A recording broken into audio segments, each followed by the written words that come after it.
Admiration and respect. When I hear her name, that's what I think.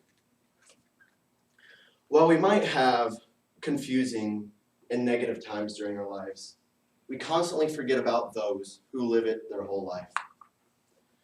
You start to wonder, how do they survive? How do they do it? After meeting Miss Chloe Lee, that's where I started to wonder.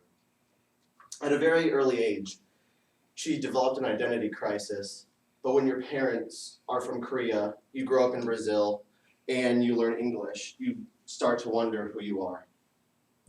She had a hard time understanding who she is, what she was meant to be, and what her whole role is in this life. On top of that, she had very little family information and background to help her out.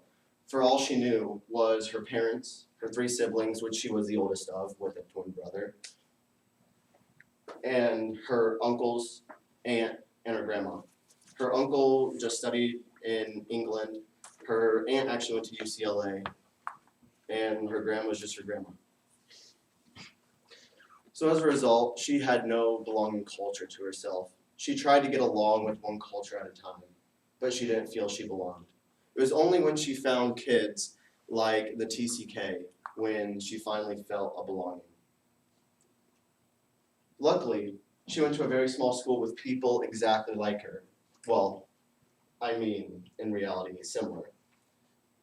But she started to develop a little bubble where she thought that if she went out, she would no longer belong. She would start questioning her whole reality again. So she started to remain in her bubble. As a result, she started to feel she had no home other than her physical home or that little small bubble of her close friends. She had no feel towards patriotism. She had no real feel of one culture or the next or what to believe in. As a result, she got easily depressed. So then how does one become happy after living a life of self-questioning? Now this is what made me respect her. She just lived a life.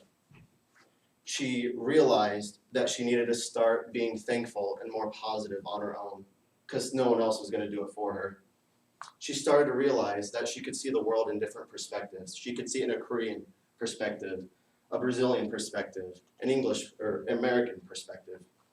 She realized she needed to be thankful for her opportunities, her school that she went to early on as a kid, and that she goes to now.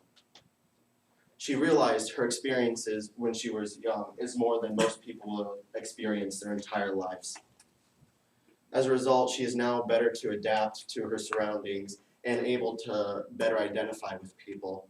Granted, her one-on-one cultural familiarity is still a bit rough. She is able to now expand her bubble. So while she might not have a great grasp on the identity she has, she did realize that she is only her, and she only realized that after her identity crisis helped her out. Ladies and gentlemen, Miss Chloe Lee.